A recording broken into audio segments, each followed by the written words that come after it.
नमस्कार मंडळी, मी अंकिता प्रभू वालावलकर म्हणजेच कोकण आटेडकर आणि सध्या आंब्याचा सीझन आहे. सगळेजण भरपूर आंबे खात आहेत, मजा करत आहेत. उन्हाळा पण तेवढाच वाढला आहे. पण या सगळ्यामध्ये आंबा व्यावसायिकांना, आंबा उत्पादकांना खूप साऱ्या प्रॉब्लेम्सला सामोरं जावं लागतं आहे. सो आज मी तुमच्याशी या व्हिडिओच्या मार्फत बोलण्याचं कारण म्हणजे आम्हाला आलेले या सीझनमधले अनुभव.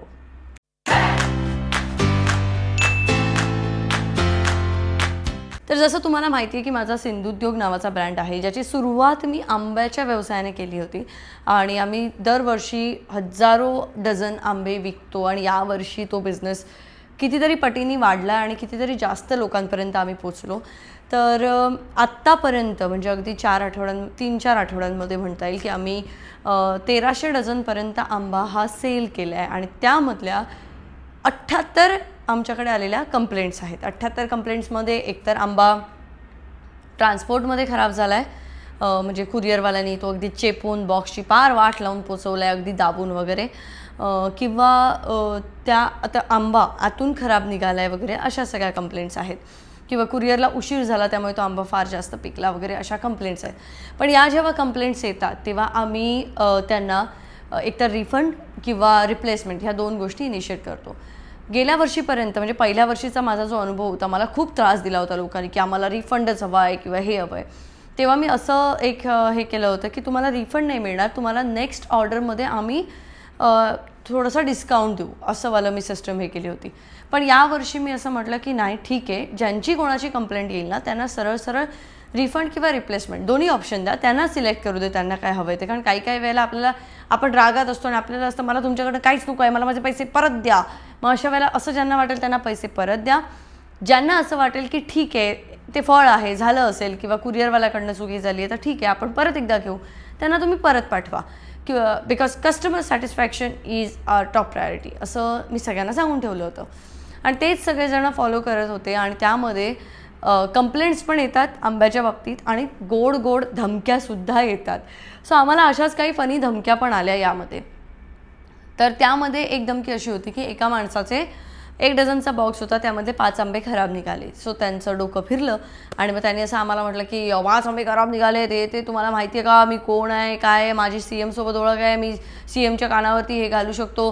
तर मला असं वाटलं की म्हणजे CM लोकांच्या घरात किती आंबे खराब निघालेत हे बघण्या एवढे तरी रिकाम टेकडे नसतीलच, नक्कीच.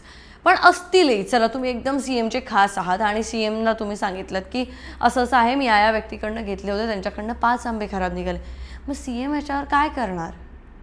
नाही, म्हणजे धमक्या देण्याला पण एक काहीतरी असलं पाहिजे ताळतंत्र, की तुम्ही आम्हाला सांगताय की CMला मी सांगू शकतो की 5 आंबे खराब निघालेत.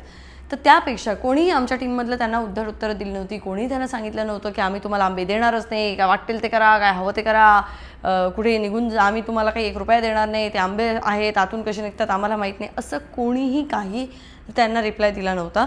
उलट आम्ही हेच सांगितलं होतं की तुम्ही सगळे आंबे संपल्यानंतर किती काउंट होईल आंबे खराब निघाल्याचा तो आम्हाला सांगा, आम्ही योग्य तो निर्णय त्यावरती घेऊ. तर त्यांच्यामध्ये ते पेशन्स नव्हते आणि मग मी पण विचार केला की ठीक आहे, चला, मुख्यमंत्र्यांनी आपल्याला कॉन्टॅक्ट केला तर निदान आपण कोकणातले आंबा व्यावसायिकांचे प्रश्न, मच्छीमारांचे प्रश्न, शेतकऱ्यांचे प्रश्न हे त्यांच्यासमोर मांडू शकतो. कारण जर त्यांना एवढा वेळ असेल आणि ते माझ्याशी संपर्क साधतील तर आपण नक्कीच या गोष्टी बोलू शकतो, हो ना. पण ह्या धमक्या काही इथपर्यंत थांबत नाहीत. अशा बऱ्याच धमक्या येतात, म्हणजे डायरेक्ट की बंद करून टाका तुम्ही तुमचा बिझनेस, कशाला बंद चालू केला आहे, आमचे 4 आंबे खराब निघाले वगैरे. तर सगळ्यात पहिलं तर आपल्या ह्या देशाला ज्या गोष्टीचं वेड लागलं आहे ते म्हणजे एकच शब्द, तो म्हणजे ऑर्गॅनिक. आणि ऑर्गॅनिक ह्या शब्दाचं आता खूप मोठं एक मार्केट झालं आहे. म्हणजे लोकांना कळत नाही की ऑर्गॅनिक म्हणजे नक्की काय. म्हणजे काही जणांना तर ऑर्गॅनिक पाहिजे. म्हणजे त्यांनी मला विचारलेलं आहे एका दोघांनी की तुमच्याकडे कोकोनट ऑर्गॅनिक मिळतात का. आता कोकोनटात ऑर्गॅनिक म्हणजे आम्ही तर कोकोनटाच्या झाडांना फवारणी करणं ना आणि काय करणं. हा फक्त आता कसं असं की खाली आम्ही तारले बिरले घालतो खत म्हणून. आता ते का तुम्ही ऑर्गॅनिक म्हणतालास, व्हेजिटेरियन मग नारळ व्हेज म्हणतालास काय नॉनव्हेज, तर तुमचं तुम्ही ठरवचं असं. कारण आम्ही खत म्हणून तारले बिरले घालतो आमच्याकडे. म्हणजे तारले नावाचा मासा असतो, ज्यांना कळत नाही त्यांच्यासाठी सांगते की तारले नावाचा मासा असतो जो खत म्हणून नारळाच्या झाडाच्या खाली मुळांमध्ये घातला जातो, ज्याने त्याला नारळाच्या झाडाला एक खत मिळतं. तर असे लोक त्या ऑर्गॅनिकच्या मागे वेडे झालेले आहेत. बरं, ऑर्गॅनिकमध्ये तुम्ही जर म्हणायला गेलात तर कम्प्लीट ऑर्गॅनिक जर तुम्ही आंबा घ्यायला गेलात, म्हणजे स्टार्ट टू एंड त्याची प्रोसेस ही ऑर्गॅनिक, तर त्या आंब्याचं उत्पादन हे खूप कमी असणार. कारण आता काही गोमूत्र शिंपडून वगैरे जो आंबा जर तुम्हाला हवा असेल तर त्याचं उत्पादनही तेवढंच कमी असणार, कारण एवढा वेळ नाही आहे हो लोकांकडे, ते नाही घेत आहेत हे उत्पादन. आणि त्यामध्ये सुरुवातीला जर आंब्याचं उत्पादन वाढवायचं असेल, जास्त फ्लावरिंग पाहिजे, जास्त फळं पाहिजे, तर त्याच्यावरती कल्टार वापरलं जातं. कल्टार म्हणजेच एक प्लांट ग्रोथ रेग्युलेटर आहे, ज्याच्यामुळे जास्त त्या झाडाला फळं येतात वगैरे. ते थोडं हानिकारक आहेच, पण कल्टार हे वापरलंच जातं. कल्टार नंतरची जी प्रोसेस असते, म्हणजे आंबा लागल्यानंतर काही जण कार्बाईड वापरतात, काही जण इथ्राईल वापरतात की आंबा हा पिकण्यासाठी वगैरे. ह्या सगळ्या गोष्टी न वापरता, म्हणजे इथ्राईल नको, कार्बाईड नको, ह्यासाठी मी लोकांना प्रोत्साहन देत असते, शेतकऱ्यांना, की कार्बाईड वापरू नका प्लीज, इथ्राईल लावू नका प्लीज. पण जेवढे कस्टमर्स आहेत आमचे, सगळ्यांच्या ज्या अपेक्षा आहेत ना, त्या तुमच्या केमिकलयुक्तच आंबा खाण्याच्या अपेक्षा आहेत. सगळ्यात पहिलं म्हणजे आंबा पूर्ण पिवळा पिवळा धम्मक दिसला पाहिजे, आंबा हा असा मोठाच असला पाहिजे, आंब्याला सुरकुत्याच नसल्या पाहिजेत, त्याच्यानंतर आतून आंबा खराब नाहीच निघाला पाहिजे. हे सगळं तेव्हाच शक्य आहे जेव्हा त्याच्यावरती इथ्राईल लावलं जाईल, जेव्हा ते कार्बाईडमध्ये पिकवले जातील, तेव्हाच तुम्हाला हे अशा प्रकारचे आंबे मिळतील. कोकणातल्या लोकांना माहिती आहे की सुरकुते आलेला आंबा असतो तो खूप छान लागतो, पण इथे जर सुरकुते आलेला आंबा जर दिला तर बोललं जातं की काय कसला आंबा दिलाय हा, शी किती घाण, अय्या तुमच्याकडनं अशी अपेक्षाच नव्हती, व्हेरी डिसअपॉइंटेड. आणि मग मलाही धमक्या दिल्या जातात की आम्ही तुझ्यासाठी काहीतरी पोस्ट करू, आम्ही तुझं नाव खराब करू, हे सगळं करू. म्हणजे आता मी हा माझा जो ब्रँड आहे हा खूप आधी चालू केला आहे, पण त्यानंतर बिग बॉस म्हणा किंवा अशा शोजमध्ये पार्टिसिपेट केल्यानंतर तुम्हाला फार जास्त लोक ओळखायला लागतात. आणि जेवढी जास्त तुम्हाला लोक ओळखतात ना, तेवढंच जास्त डेंजरमध्ये हा तुमचा ब्रँड असतो. त्याला कारणीभूत ही लोकच असतात. कारण तुम्ही आत्ताचंच एक्झाम्पल घ्या, गौरी खानचं जे रेस्टॉरंट आहे त्यामध्ये एका यूट्यूबरने जाऊन एक्सपेरिमेंट केला आणि तो म्हणाला की तुमचं पनीर फेक आहे, कारण त्याचा रंग बदलला. पण त्यामध्ये हे काय नाही, छोटेसे व्हिडिओ बघून काहीतरी जाऊन करायचं आणि एखाद्या मोठ्याचं नाव खराब करायचं. तर त्याच्यामध्ये जे विकास खन्ना शेफ आहेत त्यांनी फार छान उत्तर दिले की आजकाल सगळेच सायंटिस्ट झालेत, यूट्यूबवरती सायंटिस्ट झालेत, इंस्टाग्रामवरती सायंटिस्ट झालेत, जे जाऊन सतत काही ना काहीतरी एक्सपेरिमेंट करायला बघतात. आणि आपल्याकडे काही व्हिडिओ आहे, फुकट आहे, काहीतरी पोस्ट केलं, सांगितलं की त्यांना असं वाटतं की आई शपथ त्याच्या ब्रँडची वाटच लावली मी. पण एक ब्रँड बिल्ड करण्यासाठी, म्हणजे मला माहिती आहे की मी काय मेहनत घेतली आहे सिंधुद्योगसाठी, की तो ब्रँड उभा करण्यासाठी, त्याला एक नाव मिळण्यासाठी. आणि एवढं सगळं करून, म्हणजे 6 महिने तर मी त्याचं नाव सिलेक्ट करत होते माझ्या ब्रँडचं, 3-4 महिने तर आम्ही लोगोज बनवत होतो की नाही मला असा लोगो हवा आहे, तसा लोगो हवा आहे. त्यानंतर मग त्याचं रजिस्ट्रेशन प्रोसेस आणि सगळ्या गोष्टीतनं जाऊन आत्ता कुठे तो ब्रँड एक नवी भरारी घेतो आहे. आणि अशा वेळेला हे लोकांच्या घरी 4 आंबे 5 आंबे खराब निघतात, त्याने येणाऱ्या धमक्या, ह्या सगळ्यांमुळे त्या अख्ख्या ब्रँडवरती परिणाम व्हायला नको म्हणून सिंधुद्योग एक आम्ही वेगळ्या कन्क्लुजनवरती आणलं आहे की जर लोकांना ऑर्गॅनिक हवं आहे पण ऑर्गॅनिक खायचंच नाही आहे, तर आपण ह्या गोष्टीचा अट्टहास का करायचा की मी तुम्हाला तसंच ऑर्गॅनिक देईन. कारण ऑर्गॅनिक आंबा घेतल्यानंतर त्यातला आंबा हा खराब निघू शकतो. कुठचाही शेतकरी हा आंब्याच्या आतमध्ये जाऊन बघणार नाही की आंबा कसा आहे. मला काही जणांनी आंब्याच्या स्कॅनर मशीन आल्या त्या पाठवल्या. प्रत्येकाची ऐपत नसते की तो स्कॅनर मशीन घेईल, त्याच्यातनं आंबा हे करेल, मग तुम्हाला पाठवेल, मग तो तुम्हाला पोचेपर्यंत कसा आहे तो बघेल. कारण आत्ता असं होतं आहे की सिंधुदुर्गमधनं आंबा मुंबईत आणायचा, मुंबईत त्याचं व्यवस्थित पॅकेजिंग बघायचं, त्याच्यानंतर तो प्रत्येकाच्या घरी पाठवायचा. घरी पोचल्यानंतर प्रत्येकजण खाताना एक आंबा जरी खराब निघाला तरी आम्हाला अगदी ताटातले फोटो पाठवतो. म्हणजे ते आंब्याच्या फोटोबरोबर आम्हाला त्यांच्या घरी काय काय शिजले ते खाली ताटातलं सुद्धा आम्हाला कळतं. मग एवढी काळजी यांची घेणार, त्याच्यामध्ये तुम्हाला ते काही वाईट साईड बोलणार ते ऐकून घ्यायचं, ह्या सगळ्या गोष्टी करणं. म्हणजे तसं बघायला गेलं तर यावर्षीचा रेशो पण कमीच आहे की 1300 डझन आंबा विकले आणि आम्हाला 78 लोकांनी नाकी 9 आणले.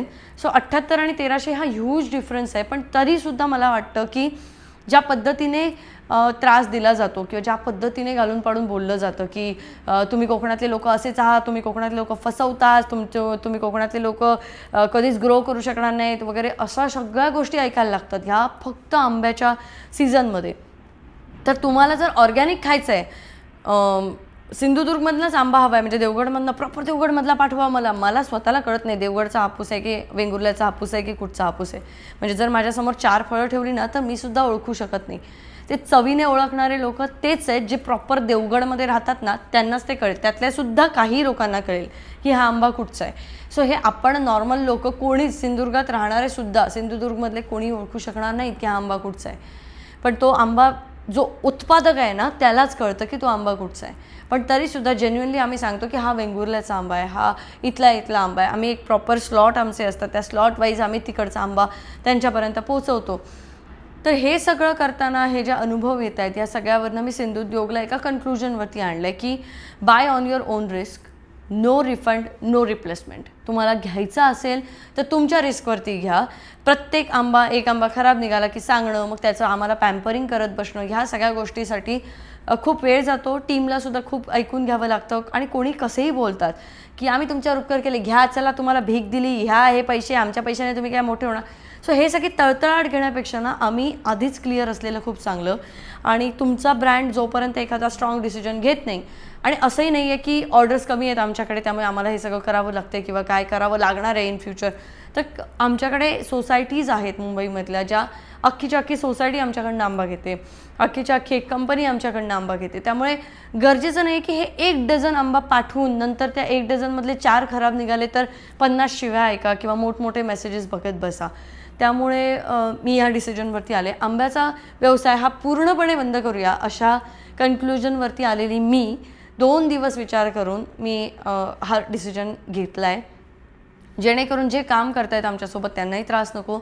आणि फक्त आंब्यापायी मी माझा अख्खा ब्रँड ची इज्जत ह्याच्यावरती नाही आणू शकत की, कारण ते पूर्णपणे त्याच्यावर हे करतात. कारण आता तुम्ही बघा की 1300 डझन मी म्हणते की मी आंबा विकला आहे, त्यामधलं चांगलं ज्यांना आंबा मिळाला आहे त्यांनी कुठेही फार कौतुक केलं नाही. त्यांनी आम्हाला मेसेज करून काही जणांनी सांगितलं की आंबे खूप छान आहेत, त्यांनी परत ऑर्डर केले, पण त्यांनी कुठे कौतुक केलं नाही. पण हे जे 78 लोक आहेत यांना 4 आंबे जरी वाईट मिळाले ना तरी हे त्याचा गाजावाजा करणार. आणि सध्या एखाद्या गोष्टीचा गाजावाजा व्हायला वेळ लागत नाही. म्हणजे ते काही त्यांनी पोस्ट केलं तरी त्यावरती एक्सप्लेनेशनसाठी मला बसायला लागणार की अरे नाही, हे असं नव्हतं, हे असं झालं होतं, मग त्या गोष्टीला असं.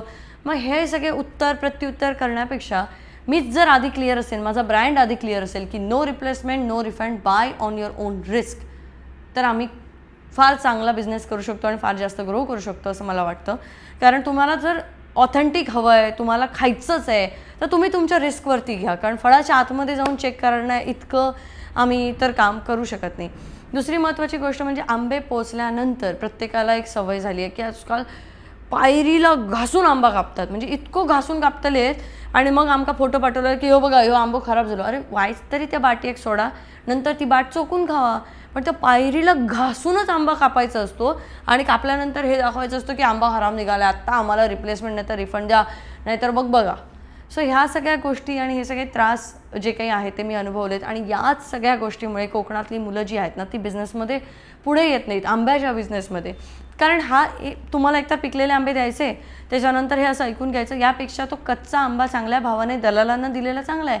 घालू देत त्यांना केमिकलमध्ये आणि विकू देत त्यांना पुढे, आपल्याला काय फरक पडतो. पण कच्चा आंब्यामध्ये कुठेही तूट येत नाही किंवा काही येत नाही. जेव्हा मी त्यांना समोरच्याला फोर्स करते की तुम्ही ऑर्गॅनिक आंबे विका, जर 100 डझन ते पिकत घालतायत तर त्यातले बिचारांना 60 डझन कुठेतरी आंबा चांगला मिळतो, 40 डझन तसेही त्यांचे वेस्ट होत आहेत.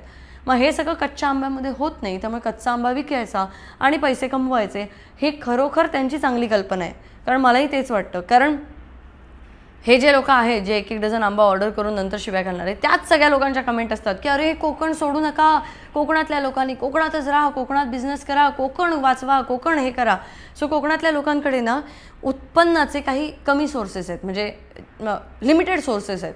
काही ठिकाणी टुरिझम चालतं, काही ठिकाणी टुरिझम अजिबात नाही आहे. अशा ठिकाणी आंबे, रतांबे, काजू, ह्या सगळ्या म्हणजे फळ उत्पादन, ह्या सगळ्या गोष्टी आहेत. आणि या सगळ्या गोष्टींवरती बिझनेस करण्यासाठी एक त्याचा हंगामी काळ असतो की ह्याच सीझनमध्ये ही गोष्ट मिळते. मग त्याच्यामध्ये जर एवढे त्रास काढायचे असतील तर त्याच्यापेक्षा डायरेक्ट एखाद्याला देऊन जर क्लीन पैसा मिळत असेल तर तो काय वाईट. आणि आपले हे जे हाऊस आहे ना की आतून आंबा छानच निघाला पाहिजे, लास्ट निघताच कामा नये, बाहेरून तो पिवळाच दिसला पाहिजे, त्याच्यावरती सुरकुत्याच नसल्या पाहिजेत, त्याला कधी कीड लागलीच नाही पाहिजे. बरं, आंबा पिकलेला पोचल्यानंतर तो 15 दिवस खायचा असतो. तो कसं शक्य आहे की तुम्ही 15 दिवस पिकलेला आंबा खाऊ शकता. कारण आत्ता बाहेरचं वातावरण बघता एवढं टेम्परेचर वाढलं आहे, त्यानंतर उष्णता तर वाढलीच आहे आणि ह्याच्यामध्ये पाऊस पण पडतो, एप्रिलमध्ये पाऊस पडला आहे. ह्या सगळ्या क्लायमेट चेंजेसमुळे आंब्याच्या उत्पादनावर त्याचा परिणाम होतो. पण आम्ही असंही नाही म्हटलं होतं की कुठे तुम्हाला खराब आंबे मिळाले तर तुमच्या नशिबाचे तुम्ही. आम्ही रिप्लेसमेंट रिफंड देऊनसुद्धा लोकांच्या शिव्या जर ऐकतोय तर त्यापेक्षा सुरुवातीलाच आम्ही क्लिअर असणं खूप चांगलं आहे. एकाने तर आंबे मागवले होते, त्याला आंबे खराब निघाले म्हणून आम्ही रिप्लेसमेंट पाठवला, तर तो त्याच्या बॉक्स घरापर्यंत जात नव्हता, तर त्याला आंबे लेट पोचले त्या व्यक्तीला. कुरिअरवाल्याकडनं थोडा उशीर झाला, त्यामुळे ते अति जास्त पिकले, त्यामुळे तो थोडे आतून ते नरम झाले. कारण जेव्हा आंबा जास्त पिकतो तेव्हा तो आतमधल्या त्याच्या बीकडनं थोडासा नरम होत जातो, तसा तो नरम झाला होता आणि त्याने तो डिक्लेअर केला की हा आंबा खराब आहे. मग आम्ही त्यांना सांगितलं की आम्ही तुम्हाला दुसरा बॉक्स पाठवतो, आणि आम्ही दुसऱ्या कुरिअरच्या थ्रू त्यांना बॉक्स पाठवला. तर त्यांची सर्व्हिस तिथपर्यंत नव्हती त्यांच्या घरापर्यंत, तर त्यांना रिक्वेस्ट केली की तुम्हाला यावं लागेल आणि तो बॉक्स कलेक्ट करावा लागेल. तर यांनी त्यांना सांगितलं की जिथून आणलाय तुम्ही तिथे परत द्या, मला काही सांगू नका. मग त्या व्यक्तींशी मी बोलले स्वतः, की मी त्यांना म्हटलं की तुम्हाला आधी ज्या कुरिअरने पाठवलं होतं त्यांची तिथपर्यंत सर्व्हिस नव्हती, पण त्यांनी स्वतः स्ट्रेच करून ते स्वतः तिथपर्यंत पोहोचले, त्यांनी तुम्हाला आंबा पोचवलं. या सगळ्यामध्ये वेळ गेला, त्यामुळे तो आंबा जास्त पिकला जो तुम्ही खराब म्हणून सांगितलं, म्हणून आम्ही अख्खा रिप्लेसमेंटचा बॉक्स पाठवला. तर तो बॉक्स आता तुम्हाला घ्यायचाही नाही आहे. तर म्हणाले नाही, माझे आई बाबा फार वयस्कर आहेत त्यामुळे मी घेऊ शकत नाही, माझे आई बाबा तिथपर्यंत जाऊ शकत नाही, मी बाहेर असतो. तर ठीक आहे, यांचं कोणी म्हणजे नातेवाईकही नाही जे कोणी पोचवू शकतं वगैरे असेल असं काहीतरी. तर आम्ही म्हटलं की ठीक आहे, आम्ही तुम्हाला मग आता काय करू शकता तुम्ही, तर काहीच होत नाही आहे हे सगळं, ठीक आहे आम्ही तुम्हाला तुमचे पैसे रिफंड देतो. आणि आम्ही त्यांना त्यांचे पैसे रिफंड दिले, कुरिअर चार्जेस नाही दिले, कारण 2 वेळेला कुरिअर चार्जेस गेलेले आहेत, ते आमचंच नुकसान आहे, आम्हालाच भरावं लागलं आहे. कारण सिंधुद्योगचे स्वतःचा फार्म नाही आहे, सिंधुद्योग फार्मर्सकडनं आंबा घेतं आणि विकतं, यामध्ये प्रॉफिटचा रेशो फार कमी आहे. पण तरीसुद्धा आम्ही, माझा हट्टापायी म्हणजे माझाच हट्ट आहे तो की आंब्याने सुरुवात केली होती तर आंबा पूर्ण बंद करायचा नाही, या हट्टापायी सिंधुद्योग आंब्याच्या बिझनेसमध्ये अजूनही आहे. आणि त्यांना आम्ही तो रिफंड दिल्यानंतर त्यांचा आम्हाला मेसेज आला की 180 रुपये मी सिंधुद्योगला दिले. म्हणजे आता 2 वेळेला सिंधुद्योगने कुरिअर करून तुम्हाला पाठवलं आहे. पहिल्या वेळेला ठीक आहे, चला तुमचे पैसे होते पाठवले, तुम्ही तो खराब डिक्लेअर केला, आम्ही रिप्लेसमेंटचा अख्खा बॉक्स पाठवला, त्याच्यासाठी कुरिअर चार्जेस पण आम्ही पे केले. फक्त कुरिअर चार्जेस कट करून अख्ख्या बॉक्सचे पैसे त्यांना परत पाठवल्यानंतरही हे ऐकून घ्यायला लागतं. एका व्यक्तीने मला सांगितलं की तुमच्या आंब्याला टेस्टच नाही, एवढा टेस्टलेस आंबा मी कधी खाल्लाच नाही, पण टेस्टला सुद्धा मी रिप्लेसमेंट बॉक्स पाठवला. मी म्हटलं चल ठीक आहे, कशाला नाराज करायचं, आपल्याला कोणाकडनंच कंप्लेंट आलेलं नाही, त्यांच्याकडनं आली आहे, द्या त्यांना खुश करा, एक बॉक्स त्यांना पाठवून द्या. एक बॉक्स त्यांना पाठवून दिला, यानंतर सुद्धा लोकांकडनं ऐकायचं आहे. सो असा बिझनेस करण्यात मला वाटतं काहीच अर्थ नाही. हे सगळं झालं इन जनरल. यामध्ये आलेला सगळ्यात मोठा अनुभव जो जाता आता तुम्हाला सांगते की आम्ही रिप्लेसमेंट देतोय, रिफंड देतोय, हे मी डिक्लेअर केलं नव्हतं पण आम्ही देत होतो. एका व्यक्तीने मला एका ताटाचा फोटो पाठवला ज्यामध्ये खराब आंबे ठेवलेले होते. मला बोललो की तुमचे आंबे सगळे खराब आहेत आणि हे तुमच्याकडनं अपेक्षित नव्हतं, हे ते. सो टीमने ते व्यवस्थित आंब्याचा फोटो बघितला, कारण त्या लॉटमधून अजिबात आंबा खराब निघाला नव्हता. कारण होतं असं की जेव्हा एखादा आंब्याचा बागायतदार आंबे काढतो तेव्हा त्याला माहीत असतं की आज मी ह्या 4 झाडांचे आंबे काढलेत आणि ते मी कोणाला पाठवलेत. बरं, घेणाऱ्याला म्हणजे आम्हाला सिंधुद्योगला माहीत असतं की आम्ही कोणत्या फार्मरकडनं कधी काय घेतलं आहे. त्याच्यामुळे जर ते पुढे आम्ही कोणाला पाठवतो हेही माहीत आहे. जर त्यातले काही कंप्लेंट्स आल्या 10-12 तर आम्ही त्या फार्मरला इन्फॉर्म करतो. त्याच्यामुळे त्याला कळतं की बाबा त्यांना ह्या 4 झाडांचे आंबे दिले होते, म्हणजे ह्या 4 झाडांपैकी कुठच्या तरी एका झाडाच्या आंब्यामध्ये काहीतरी प्रॉब्लेम आहे, जे आंबे खराब निघत आहेत. सो हे एवढं सगळं आमचं कॅल्क्युलेशन असतं. या व्यक्तीने आम्हाला फोटो पाठवल्यानंतर तो फोटो बघितल्यानंतर त्या आंब्यावरती एक स्टिकर निघाला. तर आम्ही त्यांना म्हटलं की आम्ही असा स्टिकर लावलेला आंबा पाठवत नाही, त्यामुळे हा आंबा आमचा नाही. मग ते आम्हाला म्हणतात की नाही तो एकच आंबा तुमचा नसेल, बाकीचे आंबे तुमचे आहेत. मी म्हटलं पण आंब्यामध्ये जो फॉल्ट आहे तो सगळ्या आंब्यांमध्ये सारखा दिसतोय. जेव्हा कोणताही शेतकरी तुम्हाला आंबे भरून एका बॉक्समध्ये देणार ते वेगवेगळ्या बागेमधले आंबे नसतात, एका पर्टिक्युलर फार्ममधले ते आंबे एका बॉक्समध्ये भरले जातात. याचा अर्थ तो सगळे ते आंबे जे आहेत हे आमच्याकडनं घेतलेले नाही आहेत. पण त्यांनी आमचं काही ऐकलं नाही आणि आम्हाला उलटंसुलटं बोलल्या. तर हे सगळं जे आहे हे सगळं ऐकून घेण्यात, खरं खोटं करण्यात आणि दुसऱ्याचे आंबेसुद्धा आमचे म्हणून सांगून आम्ही त्यांना रिफंड देत बसलो, रिप्लेसमेंट देत बसलो, तर मला एक दिवस सिंधुद्योग पूर्णपणे बंद करायची वेळ येईल. त्यामुळे ह्या सगळ्या अनुभवांवरनं सिंधुद्योग ज्या कन्क्लुजनवरती आले ते हेच की आंबा आम्ही पूर्णपणे बंद करत नाही आहोत, पण आंब्यावरती आम्ही बऱ्याच 3 फॅक्टर जे आणलेत की रिस्क तुमची, नो रिप्लेसमेंट, नो रिफंड. घ्यायचा असेल तर असा आंबा आमच्या शेतकऱ्यांकडून तुम्ही विकत घेऊ शकता. नाहीतर तुम्ही तुमच्या जवळपासचे जे दुकानदार आहेत, जे टपरीवरती विकत आहेत, बाहेरचे लोक परप्रांतीय जरी विकत असले तरी तुम्ही तिथून आंबा घेतला तरीही काही फरक पडत नाही, कारण तो आंबा कुठेतरी आमच्याच शेतकऱ्यांकडून आलेला असतो. त्यामुळे मला माझ्या लोकांना त्रास देण्यापेक्षा मला हेच सांगायला आवडेल की जर तुम्हाला जेन्युइन काही गोष्टी हव्या असतील तर त्यामध्ये थोडंफार ॲडजस्टमेंट तुम्हालाही करावी लागेल. हे सगळं झालं आणि आता शॉप्सबद्दल सांगते की 27 तारीखला शॉप ओपन होते. बरेच जण मला सांगतात की 27ला अमावस्या आहे, नको करू ओपनिंग. तर पूजा शॉपची खूप आधी झाली आहे. आम्ही चांगल्या दिवशी पूजा करून घेतली आहे. त्यानंतर आम्ही शॉप चालूसुद्धा केलं आहे, पण आम्ही पूर्ण दिवस ओपन ठेवत नाही आहोत, कारण तुम्हा सगळ्यांमुळे हा ब्रँड खूप मोठा झाला आहे. त्यामुळे तुम्हा सगळ्यांना मी 27 तारीखला इन्व्हाइट केलं आहे की तुम्ही या, तुम्ही खरेदी करा. तुम्हा सगळ्यांसाठी चांगल्या डिस्काउंटेड रेटमध्ये आम्ही तिथे सगळे जे प्रोडक्ट्स आहेत ते ठेवलेले आहेत. आणि तुम्हालाही आवडेल की तुम्हाला गावची आठवण येईल असा माहोल आहे की सगळे गावच्या गोष्टी तिथे आम्ही ठेवलेल्या. अगदी फणसाच्या घोट्यांपासून सगळं तिथे आहे. घोट्यांची भाजी आपण करतो, तुम्हाला माहिती आहे. तळलेले फणसाचे गरे, खारातला आंबा, ह्या सगळ्या गोष्टी ज्या लुप्त होत चालल्यात अशा सगळ्या गोष्टी एका ठिकाणी आम्ही आणल्यात आणि त्या तुम्ही खरेदी करू शकता, म्हणून मी तुम्हाला इन्व्हाइट करते. तर असं काही फार मोठे पूजा वगैरे असं काही त्या दिवशी नाही आहे, त्यामुळे काळजी नसावी. आणि येत्या 16, 17 आणि 18 मे रोजी दादर इथे आंबा महोत्सव होतो आहे. त्या आंबा महोत्सवला सुद्धा सिंधुद्योग आहे. सिंधुद्योगचा तिथे स्टॉल असणार आहे. कुठचा तरी एक दिवस मी तिथे नक्की असेन, जे मी तुम्हाला इंस्टाग्रामवरती अपडेट देईन, यूट्यूबवरती पण अपडेट देईन. तर त्यामुळे तिथे सुद्धा आंबे तुम्हाला मिळतील, शॉपवरती पण तुम्हाला आंबे मिळतील आणि आंब्याच्या बिझनेसमध्ये आपण आहोत. एवढा मोठा निर्णय घेण्यामागे एकच हेतू आहे की जेन्युइन लोकांपर्यंत आम्ही जोडले जाऊ. आणि हे जे असे फ्रॉड लोक आहेत जे दुसरा आंबा घेऊनसुद्धा तो आमचा म्हणून सांगून घेतात, अशी जी लुटालूट चालते ना, ह्याने ही फार टिकत नाही. ह्याने तुम्ही फार तर एक काही काळापुरता एक असुरी आनंद घेऊ शकता, पण तो टिकत नाही. पण तरीसुद्धा स्वतःच्या ब्रँडला वाचवण्यासाठी मी हा डिसिजन घेतलेला आहे. आणि हे सगळं तुमच्यापर्यंत मी विचार केला की मस्त आरामात एका स्टुडिओमध्ये वगैरे शूट करेन, तुम्हाला आरामात सांगेन. पण आम्हाला खूप मेसेजेस येत आहेत की आंब्याच्या ऑर्डर तुम्ही का थांबवल्या आहेत, का ऑर्डर घेत नाही आहात. तर त्या सगळ्यामागे हे कारण होतं. पण लवकरच आम्ही परत एकदा ऑर्डर्स घेणं चालू करू, पण ते सुद्धा या 3 फॅक्टरवरती: no replacement, no refund and buy on your own risk. या व्लॉगमध्ये एवढंच. आपण भेटूया पुढच्या व्लॉगमध्ये. तोपर्यंत